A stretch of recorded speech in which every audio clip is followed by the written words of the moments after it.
ਡੋਲਣ ਤੇ ਰਾਖੋ ਪ੍ਰਭੂ।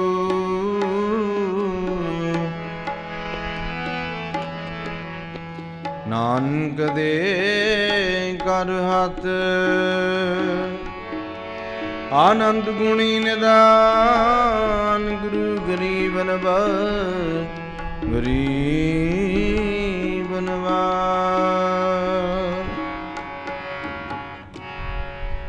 ਜਿਉਂ ਜਿਉਂ ਨਾਮ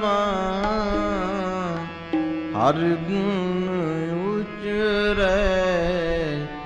ਭਗਤ ਜਨਾ ਕੋ ਦਿਉ ਫਿਰੈ। ਜਿਉਂ ਜਿਉਂ ਨਾਮ ਹਰ ਗੁਣ ਉਚਰੈ। ਭਗਤ ਜਨਾ ਕੋ ਦਿਉ ਫਿਰੈ। ਜਿਉਂ ਜਿਉਂ ਨਾਮ ਹਰ ਗੁਣ ਉਚਰੈ। ਭਗਤ ਜਨਾ ਕੋ ਦਿਉ ਫਿਰੈ। ਜਿਉਂ ਜਿਉਂ ਨਾਮ ਹਰ ਗੁਣ ਉਚਰੈ। ਭਗਤ ਜਨਾ ਕੋ ਦਿਉ ਫਿਰੈ।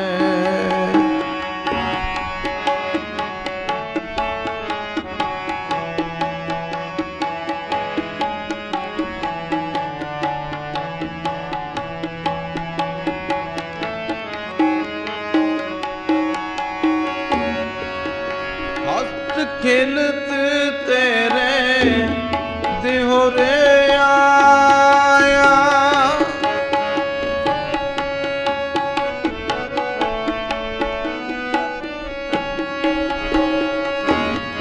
ਹਸਤ ਖਿਲਤ ਤੇਰੇ ਦਿਹੁਰੇ ਆਇਆ। ਭਗਤ ਕਰਤ ਨਾਮਾ ਪਕੜ ਉਠਾਇਆ। ਭਗਤ ਕਰਤ ਨਾਮਾ ਪਕੜ ਉਠਾਇਆ। ਜਿਉਂ ਜਿਉਂ ਨਾਮ ਹਰ ਗੁਣ ਉਚਰੈ। ਭਗਤ ਜਨਾ ਕੋ ਦਿਉ ਫਿਰੈ। ਜਿਉਂ ਜਿਉਂ ਨਾਮ ਹਰ ਗੁਣ ਉਚਰੈ। ਭਗਤ ਜਨਾ ਕੋ ਦਿਉ ਫਿਰੈ।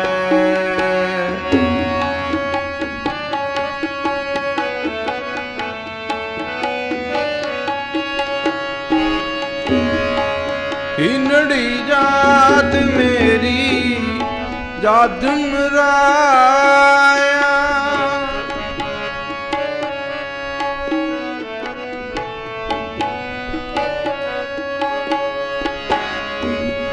ਹੀਨੜੀ ਜਾਤ ਮੇਰੀ ਜਾਤ ਮਰਾਇਆ।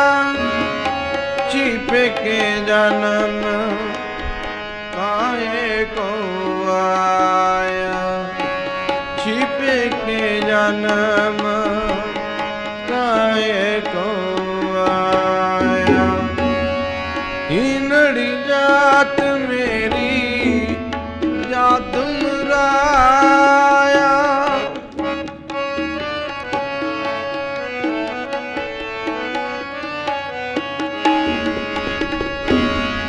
ਹੀਨੜੀ ਜਾਤ ਮੇਰੀ ਜਾਤ ਮਰਾਇਆ।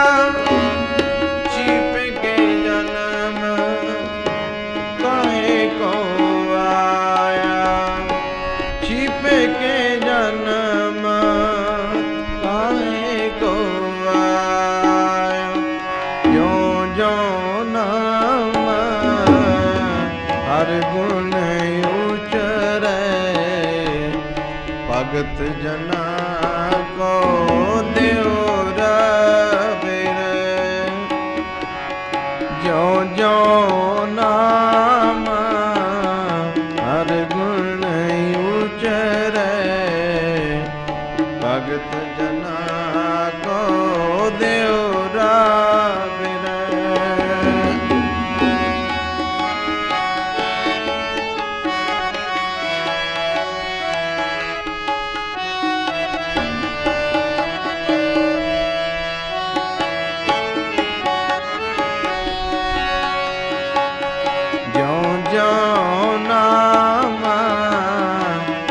गुण उचरै भगत जना को देहरा फिरै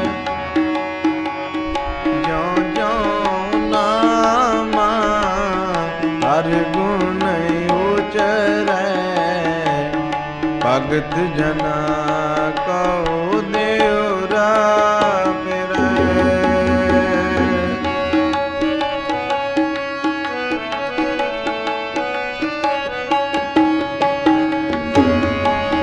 कमली चलियो पलटाए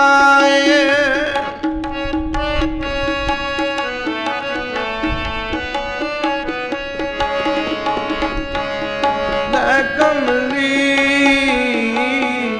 चलियो पलटाए देवरे बचे बैठ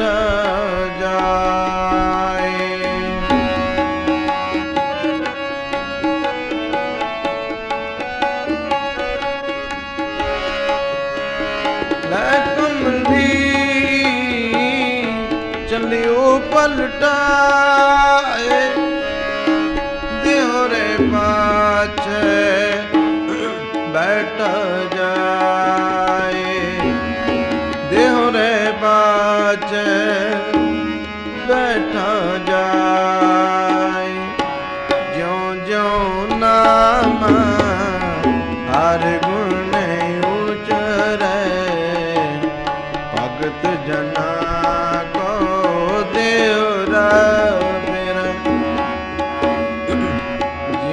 ज्यों नाम हर गुण उचरै भगत जना को देवरा फिरै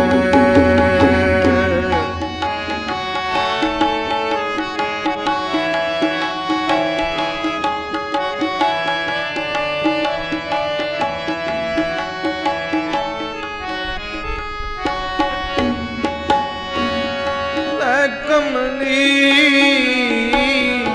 चलियो पलटाए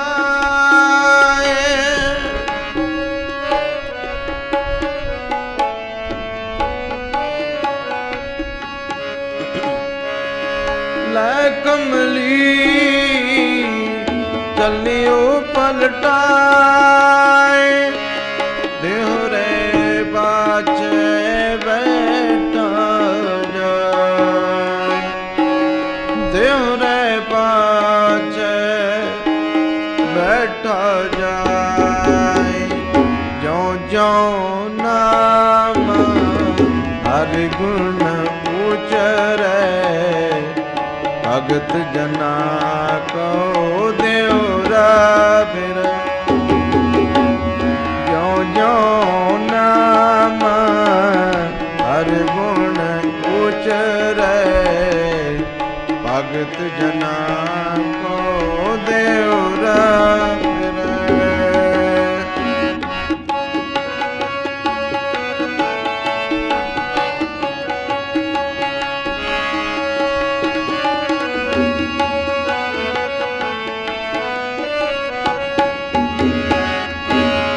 ज्यों ज्यों नाम हरि गुण उचरै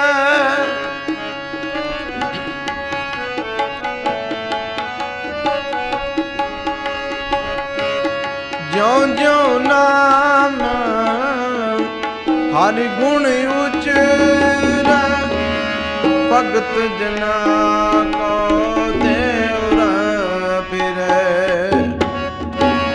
भगत जना को देवरा फिरै ज्यों ज्यों नाम हर गुण उचरै भगत जना को देवरा फिरै ज्यों ज्यों नाम हर गुण उचरै भगत जना को देवरा फिरै ज्यों ज्यों नाम हर गुण उचरै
भगत जना को त्योरा फिरै, भगत जना को त्योरा फिरै।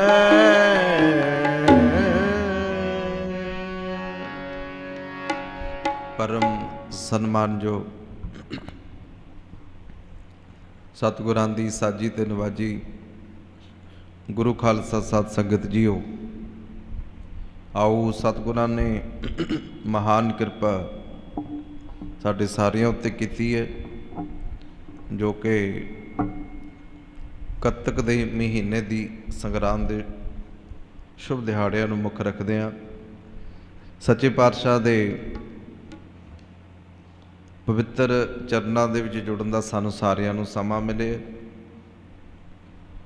सो आओ जिन्ना को समा गुरु महाराज दे पावन चरनां दे विच जुड़न दा सानूं मिले है, यतन करिए कि मन विरती एकागर हो जाए, मन साडा गुरु दे चरनां विच जुड़ जाए, साडा इस लोक विच आउणा सफल हो जाए, संगत विच आउणा साडा सफल हो जाए। ਵੱਡੇ ਭਾਗਾਂ ਨਾਲ ਗੁਰੂ ਦੀ ਸੰਗਤ ਮਿਲਦੀ ਹੈ। ਕੋਈ ਪੂਰਬਲਾ ਕਰਮ ਜਾਗਦਾ ਹੈ ਤਾਂ ਬੰਦਾ ਚੰਗੇ ਪਾਸੇ ਜਾਂਦਾ ਹੈ, ਨਹੀਂ ਤੇ ਕੋ ਸੰਗਤ ਪੈਰ ਪੈਰ ਤੇ ਹੈ, ਮਾੜੇ ਕਰਮ ਬੰਦੇ ਨੂੰ ਅੱਗੇ ਨਹੀਂ ਜਾਣ ਦਿੰਦੇ। ਮਾੜੇ ਕਰਮ ਇਨਸਾਨ ਦੇ ਰਸਤੇ ਦਾ ਰੋੜਾ ਹਨ।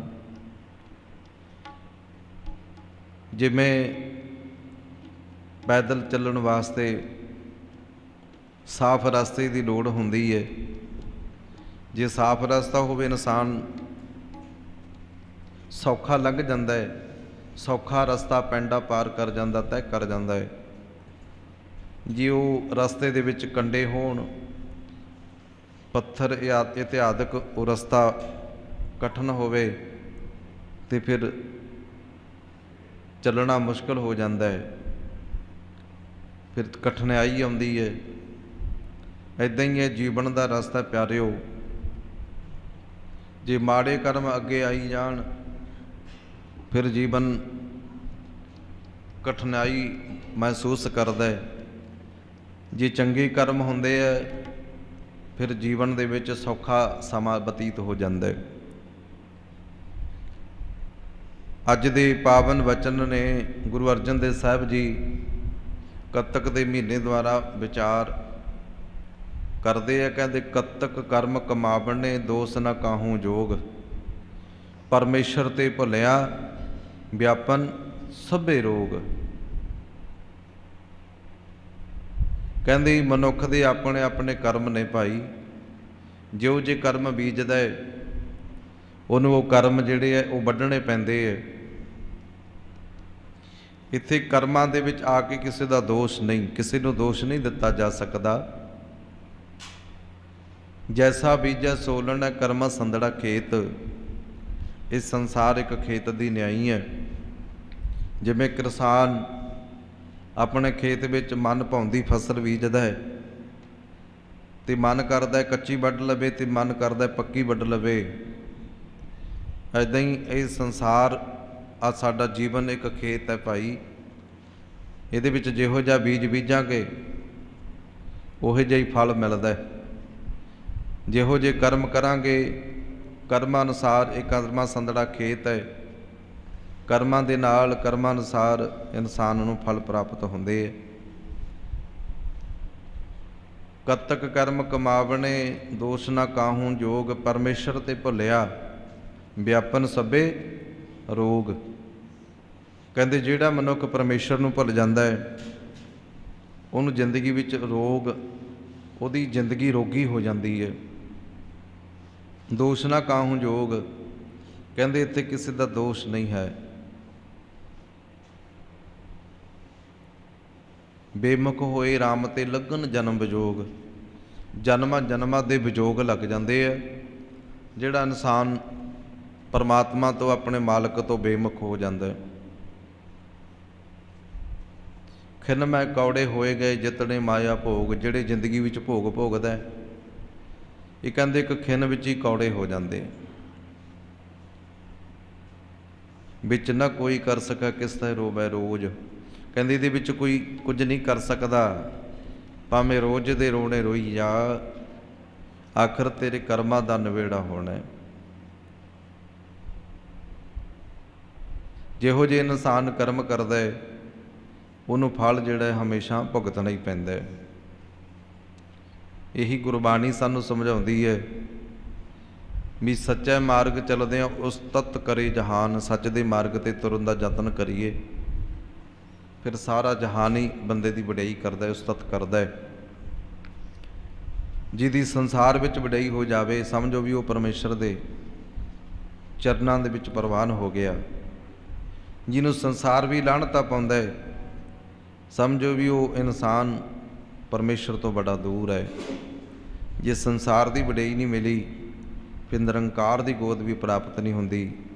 ਜਦੋਂ ਸੰਸਾਰ ਦੀ ਵਡਿਆਈ ਮਿਲਣੀ ਸ਼ੁਰੂ ਹੋ ਜਾਂਦੀ ਹੈ ਤੇ ਫਿਰ ਨਿਰੰਕਾਰ ਦੇ ਚਰਨਾਂ ਵਿੱਚ ਥਾਂ ਵੀ ਮਿਲ ਜਾਂਦੀ ਹੈ। ਇਸ ਕਰਕੇ ਯਤਨ ਕਰੀਏ ਜ਼ਿੰਦਗੀ ਵਿੱਚ ਚੰਗੇ ਤੇ ਨੇਕ ਕਰਮ ਕਮਾਉਣ ਦਾ ਯਤਨ ਕਰੀਏ। ਸਮਾਂ ਮਿਲਿਆ, ਦਾਨ ਪੁੰਨ ਭਜਨ ਸਿਮਰਨ ਇਹ ਜ਼ਰੂਰ ਮਨੁੱਖ ਨੂੰ ਕਰਨਾ ਚਾਹੀਦਾ ਹੈ। ਜਿੱਥੇ ਆਪਾਂ ਇਹਨਾਂ ਚੀਜ਼ਾਂ ਵੱਲ ਧਿਆਨ ਦਿੰਦੇ ਹਾਂ, ਉੱਥੇ ਨਾਲ ਨਾਲ ਸਾਨੂੰ ਪ੍ਰਮਾਤਮਾ ਦੇ ਨਾਮ ਦਾ ਸਿਮਰਨ ਜਿਹੜਾ ਦਸਵੰਧ, ਸਮੇਂ ਦਾ ਦਸਵੰਧ, ਇੱਕ ਤੇ ਹੁੰਦਾ ਕਿਰਤ ਦਾ ਦਸਵੰਧ। ਕਿਰਤ ਦਾ ਦਸਵੰਧ ਤੇ ਆਪਾਂ ਸਾਰੇ ਹੀ ਕੱਢਦੇ ਹਾਂ। ਜਿਹੋ ਜਿਹੀ ਜਿੰਨੀ ਕੁ ਸਮਰੱਥਾ ਹੁੰਦੀ ਹੈ ਆਪਾਂ ਸਾਰੀ ਦਸਵੰਧ ਦਿੰਦੇ ਹਾਂ। ਇੱਕ ਸਮੇਂ ਦਾ ਦਸਵੰਧ ਵੀ ਹੈ ਭਾਈ। ਸਮੇਂ ਦਾ ਦਸਵੰਧ ਇਹ ਹੈ ਕਿ ਜੇ 24 ਘੰਟੇ ਮਿਲੇ ਆ, ਉਹਨਾਂ ਦੇ ਵਿੱਚੋਂ ਘੰਟਾ 2 ਘੰਟੇ ਮਨ ਇਕਾਗਰ ਕਰਕੇ ਬੈਠਣ ਦਾ ਯਤਨ ਕਰ ਲੈ। ਇੱਕ ਘੜੀ ਕਰ ਲੈ, ਜੇ ਇੱਕ ਘੜੀ ਵੀ ਨਹੀਂ, ਇੱਕ ਘੜੀ ਤੋਂ ਅੱਧੀ ਘੜੀ, ਅੱਧੀ ਤੋਂ ਵੀ ਅੱਧੀ। ਕਹਿੰਦੇ ਸਮੇਂ 'ਚੋਂ ਸਮਾਂ ਜਿਹੜਾ ਜ਼ਰੂਰ ਕੱਢਣਾ ਚਾਹੀਦਾ ਹੈ। ਜੇ ਸਮਰੱਥਾ ਹੈ, ਗਰੀਬਾਂ ਦੀ ਲੋੜਵੰਦਾਂ ਦੀ ਸੇਵਾ ਕਰ ਲੈ। ਜੇ ਤੇਰੇ ਕੋਲ ਸਮਰੱਥਾ ਹੈ, ਧਨ ਕਰਕੇ ਸਮਰੱਥਾ ਹੈ, ਤੇ ਜਿਹਦੇ ਕੋਲ ਕੱਪੜਾ ਨਹੀਂ ਉਹਨੂੰ ਕੱਪੜਾ ਦੇ ਦੇ। ਜੇ ਧਨ ਕਰਕੇ ਸਮਰੱਥਾ ਹੈ, ਕੋਈ ਬਿਮਾਰੀ ਤੋਂ ਬੈਠਾ ਹੈ ਉਹਦਾ ਇਲਾਜ ਕਰਵਾ ਦੇ। ਜੇ ਸਮਰੱਥਾ ਹੈ ਕਿਤੇ ਪਾਣੀ ਦਾ ਪ੍ਰਬੰਧ ਕਰ ਦੇ। ਜੇ ਸਮਰੱਥਾ ਹੈ ਕਿਤੇ ਪੌਦੇ ਹੀ ਲਾ ਦੇ, ਕਿਤੇ ਛਾਂ ਦਾ ਪ੍ਰਬੰਧ ਹੀ ਕਰ ਦੇ। ਆਕਸੀਜਨ ਦਰੱਖਤਾਂ ਕਰਕੇ ਘਟਦੀ ਜਾ ਰਹੀ ਹੈ। ਸਮੇਂ ਸਮੇਂ 'ਤੇ ਸਰਕਾਰਾਂ ਵੀ ਇਸ ਗੱਲ ਵੱਲ ਧਿਆਨ ਦੇ ਰਹੀਆਂ ਕਿ ਭਾਈ ਜਿੰਨਾ ਵੀ ਦਰੱਖਤ ਹੋ ਸਕੇ ਉਹਨਾਂ ਲਾਉਣਾ ਚਾਹੀਦਾ ਹੈ। ਇਹ ਭਲੇ ਦੇ ਕਰਮ ਨੇ ਭਾਈ, ਇਹ ਸਾਨੂੰ ਜ਼ਰੂਰ ਕਰਨੇ ਚਾਹੀਦੇ। ਇੱਕ ਵਾਰੀ ਨਾ, ਕਈ ਵਾਰੀ ਭਲੇ ਦੇ ਕਰਮ ਕਰਦੇ ਕਰਦੇ ਮਾੜੇ ਵੀ ਹੋ ਜਾਂਦੇ ਆ। ਕਈ ਵਾਰੀ ਇਨਸਾਨ ਸਾਰੀ ਜ਼ਿੰਦਗੀ ਭਲੇ ਦੇ ਕੰਮ ਕਰਦਾ ਰਹਿੰਦਾ ਹੈ, ਫਿਰ ਕਦੇ ਨਾ ਕਦੇ ਕੋਈ ਮਾੜਾ ਕਰਮ ਵੀ ਹੋ ਜਾਂਦਾ ਹੈ। ਉਹ ਮਾੜਾ ਕਰਮ ਹੀ ਲੈ ਡੋਬਦਾ ਬੰਦੇ ਨੂੰ, ਮਾੜਾ ਕਰਮ ਵੀ ਲੈ ਡੋਬਦਾ। ਲੱਖਾਂ ਪੁੰਨ ਕੀਤੇ, ਜੇ ਇੱਕ ਪਾਪ ਕਰ ਦਿੱਤਾ ਉਹੀ ਇਨਸਾਨ ਨੂੰ ਕਈ ਵਾਰੀ ਡੋਬ ਦਿੰਦਾ ਹੈ। ਇੱਦਾਂ ਹੀ ਨਾ ਇੱਕ ਰਾਜਾ ਅੱਜ ਰਾਜਾ ਹੋਇਆ, ਅੱਜ ਐ ਸਰੋਵ ਹੈ ਭਿੱਖਿਆ ਖਾਏ। ਗੁਰਬਾਣੀ ਦੇ ਵਿੱਚ ਫਰਮਾਨ ਆਉਂਦਾ ਹੈ ਵੀ ਅੱਜ ਰਾਜਾ ਸੀ ਨਾ, ਜਿਹੜਾ ਬੜਾ ਦਾਨੀ ਰਾਜਾ ਸੀ। ਇਹ ਸਭ ਤੋਂ ਪਹਿਲਾਂ ਸਵੇਰੇ ਉੱਠ ਕੇ ਇਹਨੇ ਦਾਨ ਪੁੰਨ ਕਰਨਾ ਤੇ ਗਰੀਬਾਂ ਨੂੰ, ਲੋੜਵੰਦਾਂ ਨੂੰ ਦਾਨ ਦਿੰਦਾ ਸੀ ਰੋਜ਼। ਫਿਰ ਆਪਣੇ ਤਵੇਲੇ ਵਿੱਚ ਜਾਂਦਾ, ਘੋੜਿਆਂ ਦੀ ਸੇਵਾ ਕਰਦਾ। ਇਹ ਜਲ ਪਾਣੀ ਨਹੀਂ ਸੀ ਛਕਦਾ ਉਹਨਾਂ ਚਿਰ ਜਿੰਨਾ ਚਿਰ ਇਹ ਚੰਗੇ ਕਰਮ ਨਹੀਂ ਸੀ ਕਰ ਲੈਂਦਾ। ਉਹਨਾਂ ਚਿਰ ਜਲ ਪਾਣੀ ਨਹੀਂ ਸੀ ਛਕਦਾ। ਕਹਿੰਦੇ ਇੱਕ ਦਿਨ ਇਹ ਦਾਨ ਕਰਕੇ ਆਪਣੇ ਘੋੜੇ ਤਵੇਲੇ ਦੇ ਵਿੱਚ ਆਇਆ, ਘੋੜਿਆਂ ਦੀ ਤਵੇਲੇ 'ਚ, ਘੋੜਿਆਂ ਦੇ ਤਵੇਲੇ ਵਿੱਚ ਆ ਕੇ ਦੇਖ ਰੇਖ ਕਰਦਾ ਆਪਣੇ ਘੋੜਿਆਂ ਦੀ। ਕੋਈ ਫਕੀਰ ਆ ਜਾਂਦਾ ਹੈ, ਕੋਈ ਮਹਾਤਮਾ ਆਇਆ, ਆ ਕੇ ਰਾਜੇ ਨੂੰ ਮਿਲਿਆ। ਰਾਜਾ ਕਹਿੰਦਾ ਆਓ ਫਕੀਰ ਸਾਈਂ, ਕਿਵੇਂ ਆਉਣੇ ਹੋਏ? ਫਕੀਰ ਕਹਿੰਦਾ ਰਾਜਨ, ਮੈਂ ਤੁਹਾਡਾ ਜਸ ਸੁਣਿਆ, ਤੁਹਾਡੀ ਸੋਭਾ ਹੈ ਇਲਾਕੇ ਦੇ ਵਿੱਚ, ਤੁਹਾਡੇ ਰਾਜ ਭਾਗ ਵਿੱਚ ਤੁਹਾਡੀ ਪ੍ਰਜਾ ਜਿਹੜੀ ਹੈ ਸੋਭਾ ਕਰਦੀ ਹੈ ਵੀ ਬੜਾ ਦਾਨੀ ਰਾਜਾ ਹੈ। ਰਾਜਾ ਕਹਿੰਦਾ ਅੱਛਾ ਫਕੀਰ ਸਾਈਂ ਦੱਸੋ ਕੀ ਚਾਹੁੰਦੇ ਹੋ? ਇਹ ਕਹਿੰਦਾ ਜੀ ਮੈਂ ਵੀ ਕੁਝ ਦਾਨ ਲੈਣ ਵਾਸਤੇ ਆਇਆ, ਮੈਨੂੰ ਵੀ ਕੁਝ ਦਾਨ ਦਿਓ। ਰਾਜਾ ਕਹਿੰਦਾ ਦਾਨ ਦੇਣ ਦਾ ਜਿਹੜਾ ਸਮਾਂ ਸੀ ਨਾ ਉਹ ਲੰਘ ਗਿਆ। ਤੁਸੀਂ ਉਹ ਸਮੇਂ ਦੇ ਵਿੱਚ ਆਉਣਾ ਸੀ, ਉਸ ਸਮੇਂ ਹੀ ਆਉਣਾ ਸੀ ਜਦੋਂ ਮੈਂ ਦਾਨ ਕਰਦਾ ਹੁੰਦਾ। ਉਹ ਸਮੇਂ ਆਉਂਦੇ ਤੁਹਾਨੂੰ ਦਾਨ ਮਿਲ ਜਾਂਦਾ। ਹੁਣ ਤੇ ਸਮਾਂ ਲੰਘ ਗਿਆ, ਹੁਣ ਤੇ ਕੱਲ੍ਹ ਨੂੰ ਆਇਓ, ਕੱਲ੍ਹ ਨੂੰ ਦਾਨ ਕਰਾਂਗੇ, ਫਿਰ ਤੁਸੀਂ ਆ ਜਾਣ। ਫਕੀਰ ਕਹਿੰਦਾ ਜੀ ਰਾਜਨ, ਕਹਿੰਦਾ ਕੱਲ੍ਹ ਕਿਹਨੇ ਦੇਖੀ ਹੈ? ਕੱਲ੍ਹ ਦਾ ਕੀ ਪਤਾ ਹੈ? ਕੱਲ੍ਹ ਕਿਸੇ ਨੇ ਦੇਖੀ ਹੈ? ਮੈਂ ਤੇ ਹੁਣ ਦੀ, ਅੱਜ ਦੀ, ਇਸ ਵਕਤ ਦੀ ਗੱਲ ਕਰਦਾ। ਆਉਣ ਵਾਲਾ ਸਮਾਂ ਕਿਸੇ ਨੇ ਨਹੀਂ ਦੇਖਿਆ, ਆਉਣਾ ਜਾਂ ਨਹੀਂ ਆਉਣਾ ਕੋਈ ਪਤਾ ਨਹੀਂ। ਕਹਿੰਦਾ ਜੀ ਮੈਨੂੰ ਤੇ ਹੁਣ ਦਾਨ ਚਾਹੀਦਾ ਹੈ, ਦੇਣਾ ਦਿਓ, ਨਹੀਂ ਤੇ ਮੈਂ ਚਲਾ ਜਾਂਦਾ, ਕੱਲ੍ਹ ਨੂੰ ਨਹੀਂ ਮੈਂ ਆਉਣਾ। ਰਾਜਾ ਬੜਾ ਹੈਰਾਨ ਹੋਇਆ, ਕਹਿਣ ਲੱਗਾ ਵੀ ਫਕੀਰ ਇੰਨੀ ਜਿੱਦ ਨਹੀਂ ਕਰਿਆ ਕਰਦੇ। ਫਕੀਰ ਕਹਿੰਦਾ ਰਾਜਨ, ਦਾਨੀ ਵੀ ਸਮਾਂ ਨਹੀਂ ਵੇਖਿਆ ਕਰਦੇ, ਜਿਹਨੇ ਦਾਨ ਕਰਨਾ ਉਹ ਕੋਈ ਸਮਾਂ ਨਹੀਂ ਵੇਖਦਾ। ਤੇ ਸਾਧ ਸੰਗਤ ਕਹਿੰਦੇ ਰਾਜਾ ਫਕੀਰ ਦੀਆਂ ਗੱਲਾਂ ਸੁਣ ਸੁਣ ਕੇ ਕ੍ਰੋਧ ਵਿੱਚ ਆ ਗਿਆ। ਕਹਿੰਦਾ ਅੱਛਾ ਇਸ ਵਕਤ ਤੇ ਫਿਰ ਮੇਰੇ ਕੋਲ ਹੋਰ ਕੁਛ ਹੈ ਨਹੀਂ। ਕਹਿੰਦਾ ਘੋੜਿਆਂ ਦੀ ਲਿੱਦ ਹੈ। ਕਹਿੰਦੇ ਬੁੱਕ ਭਰ ਕੇ ਉਹਦੇ ਪੱਲੂ ਵਿੱਚ ਪਾ ਦਿੱਤਾ, ਉਹਦੀ ਝੋਲੀ ਵਿੱਚ ਪਾ ਦਿੱਤੀ ਘੋੜਿਆਂ ਦੀ ਲਿੱਦ, ਇੱਕ ਬੁੱਕ ਭਰ ਕੇ। ਫਕੀਰ ਕਹਿੰਦਾ ਰਾਜਨ, ਤੇਰਾ ਇਹ ਦਿੱਤਾ ਹੋਇਆ ਦਾਨ 10 ਗੁਣਾ ਵਧੇ। 10 ਗੁਣਾ ਵਧਣ ਦਾ ਬਚਨ ਕਰ ਦਿੱਤਾ ਫਕੀਰ ਨੇ। ਸਾਧ ਸੰਗਤ ਕਹਿੰਦੇ ਫਕੀਰ ਆਪਣੀ ਝੌਂਪੜੀ ਵਿੱਚ ਆ ਗਿਆ। ਝੌਂਪੜੀ ਦੇ ਬਾਹਰਲੇ ਪਾਸੇ ਕਹਿੰਦੇ ਉਹ ਜਿਹੜੀ ਲਿੱਦ ਰਾਜੇ ਨੇ ਉਹਦੀ ਝੋਲੀ ਵਿੱਚ ਪਾਈ ਸੀ ਉਹ ਸਾਈਡ ਤੇ ਰੱਖ ਦਿੱਤੀ। ਹੁਣ ਰੋਜ਼ 10 ਗੁਣਾ ਵੱਧਦੀ ਜਾਂਦੀ, 10 ਗੁਣਾ ਲਿੱਦ ਰੋਜ਼ ਵੱਧਦੀ ਜਾਂਦੀ ਹੈ। ਪਹਾੜਾਂ ਵਾਂਗ ਢੇਰ ਲੱਗ ਗਿਆ, ਜਿਵੇਂ ਉੱਚੀ ਪਹਾੜੀ ਹੁੰਦੀ ਹੈ ਨਾ, ਐਦਾਂ ਕਹਿੰਦੇ ਢੇਰ ਲੱਗ ਗਿਆ। ਇੱਕ ਦਿਨ ਰਾਜਾ ਸੈਰ ਕਰਦਾ ਆਇਆ, ਆ ਕੇ ਵੇਖਦਾ ਵੀ ਆ ਢੇਰ, ਐਡਾ ਵੱਡਾ ਢੇਰ ਲੱਗਿਆ ਲਿੱਦ ਦਾ। ਉਹ ਆਪਣੇ ਸਿਪਾਹੀਆਂ ਨੂੰ ਕਹਿੰਦਾ ਵੀ ਪੁੱਛੋ ਆ ਫਕੀਰ ਨੂੰ ਵੀ ਇਹਨੇ ਐਡਾ ਵੱਡਾ ਢੇਰ ਕਿਉਂ ਲਾਇਆ, ਇਹਦੇ ਕਿਹੜਾ ਘੋੜੇ ਰੱਖੇ ਹੋਏ ਆ? ਇਹਦਾ ਕੋਈ ਰੱਖਿਆ ਤਾਂ ਹੋਇਆ ਨਹੀਂ, ਰਹਿੰਦਾ ਤਾਂ ਇੱਕ ਛੱਪਰੀ ਦੇ ਵਿੱਚ ਹੈ, ਇੱਥੇ ਲਿੱਦ ਦਾ ਕੀ ਮਤਲਬ? ਫਕੀਰ ਝੌਂਪੜੀ ਵਿੱਚ ਬੈਠਾ, ਕਹਿੰਦੇ ਰਾਜੇ ਦਾ ਅਹਿਲਕਾਰ ਚਲਾ ਗਿਆ ਅੰਦਰ, ਜਾ ਕੇ ਬੇਨਤੀ ਕਰਦਾ ਹੈ ਫਕੀਰ ਸਾਈਂ, ਆ ਤੁਹਾਡੀ ਝੌਂਪੜੀ ਦੇ ਬਾਹਰਲੇ ਪਾਸੇ ਲਿੱਦ ਦਾ ਢੇਰ ਕਿਉਂ ਲੱਗਿਆ ਹੋਇਆ? ਉਹ ਕਹਿੰਦਾ ਵੀ ਦੁਨੀਆ ਕਹਿੰਦੀ ਆ ਵੀ ਰਾਜਾ ਦਾਨੀ ਹੈ, ਔਰ ਇਹ ਦਾਨ ਦਿੱਤਾ ਹੋਇਆ ਰਾਜੇ ਦਾ। ਕਹਿੰਦੇ ਵੀ ਰਾਜੇ ਦਾ ਦਾਨ ਹੈ, ਇਹ ਜਿਹੜਾ ਰੋਜ਼ 10 ਗੁਣਾ ਵੱਧਦਾ ਜਾਂਦਾ। ਇੱਕ ਬੁੱਕ ਪਾਇਆ ਸੀ ਰਾਜੇ ਨੇ, ਮੇਰੇ ਕਿਹੜਾ ਘੋੜੇ ਰੱਖੇ ਹੋਏ ਨੇ, ਗੱਲ ਦੀ ਸੱਚਾਈ ਹੈ, ਪਰ ਜਿਹੜਾ ਦਾਨ ਇਹ ਵੱਧਦਾ ਹੈ, ਕਹਿੰਦੇ ਰੋਜ਼ 10 ਗੁਣਾ ਵੱਧ ਜਾਂਦਾ ਹੈ।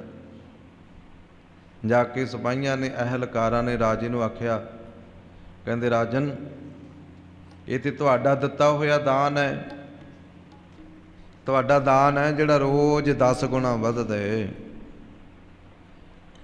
ਰਾਜਾ ਹੈਰਾਨ ਹੋਇਆ, ਸਿਪਾਹੀ ਭੇਜ ਦਿੱਤੇ, ਕਹਿੰਦਾ ਵੀ ਜਾ ਕੇ ਉਸ ਫਕੀਰ ਨੂੰ ਪੁੱਛੋ ਵੀ ਇਹ ਹੁਣ ਇਹਦਾ ਹੱਲ ਕੀ ਹੋ ਸਕਦਾ। ਕਹਿੰਦਾ ਵੀ ਇਹਦਾ ਹੱਲ ਇੱਕੋ ਹੀ ਹੈ ਵੀ ਇਹ ਰਾਜੇ ਨੂੰ ਜਿਹਨੇ ਦਾਨ ਦਿੱਤਾ ਉਹਨੂੰ ਇਹ ਲਿੱਦ ਖਾਣੀ ਪੈਣੀ, ਤਾਂ ਉਹ ਖਤਮ ਹੋਣੀ ਹੈ, ਇਹਨੂੰ ਖਾਣੀ ਪੈਣੀ।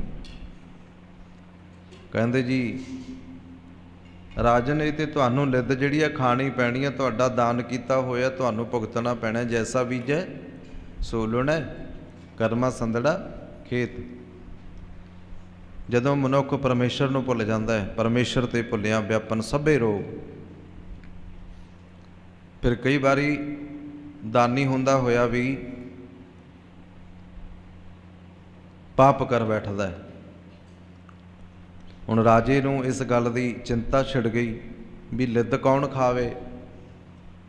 ਉਹ ਕਹਿੰਦਾ ਜੀ ਉਪਾਅ ਪੁੱਛੋ। ਫਕੀਰ ਨੇ ਫਿਰ ਉਪਾਅ ਵੀ ਦੱਸ ਦਿੱਤਾ। ਕਹਿੰਦਾ ਵੀ ਸਾਰੀ ਦੁਨੀਆ ਦੇ ਵਿੱਚ ਰਾਜੇ ਦੀ ਨਿੰਦਾ ਹੋਣੀ ਚਾਹੀਦੀ ਹੈ, ਜਿੰਨੀ ਨਿੰਦਾ ਕਰਾਏਗਾ, ਜਿਉਂ-ਜਿਉਂ ਨਿੰਦਾ ਕਰਨਗੇ ਲੋਕ, ਤਿਉਂ-ਤਿਉਂ ਇਹ ਲਿੱਦ ਘਟਦੀ ਜਾਵੇਗੀ।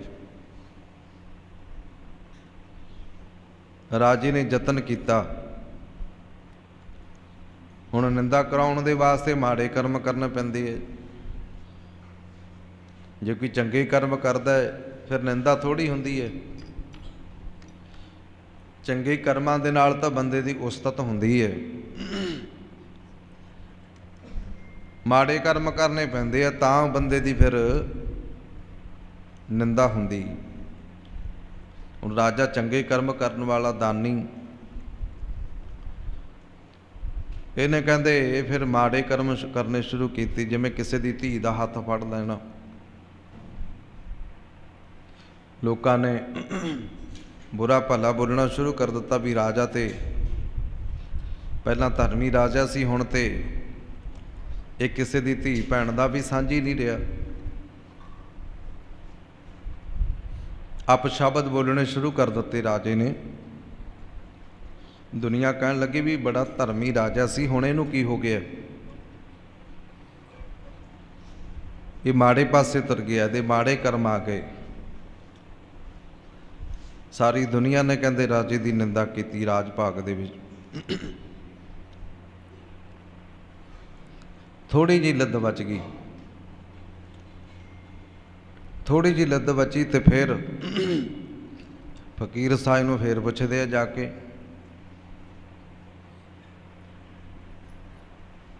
ਤੇ ਸਾਧ ਸੰਗਤ ਕਹਿੰਦੇ ਵੀ ਇਹ ਤੇ ਖਾਣੀ ਓ ਪੈਣੀ ਹੈ। ਵਿਸ਼ਨੂੰ ਭਗਵਾਨ ਕੋਲ ਚਲਿਆ ਜਾਂਦਾ ਰਾਜਾ, ਆਪਣਾ ਦੁੱਖ ਦੱਸਦਾ ਹੈ।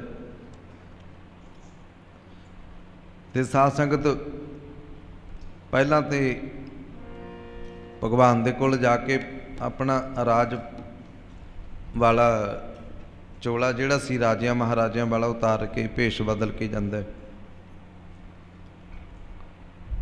ਜਾ ਕੇ ਕਹਿਣ ਲੱਗਿਆ, ਹੇ ਭਗਵਾਨ ਜੀ, ਵੀ ਅੱਜ ਰਾਜਾ ਬੜਾ ਨਿਰਦਈ ਹੋ ਗਿਆ, ਇੰਨੀ ਸੋਭਾ ਸੀ ਸੰਸਾਰ ਦੇ ਵਿੱਚ, ਵੇਖੋ ਹੁਣ ਕਿੰਨੇ ਕੋ ਕਰਮ ਕਰਨ ਲੱਗ ਪਿਆ।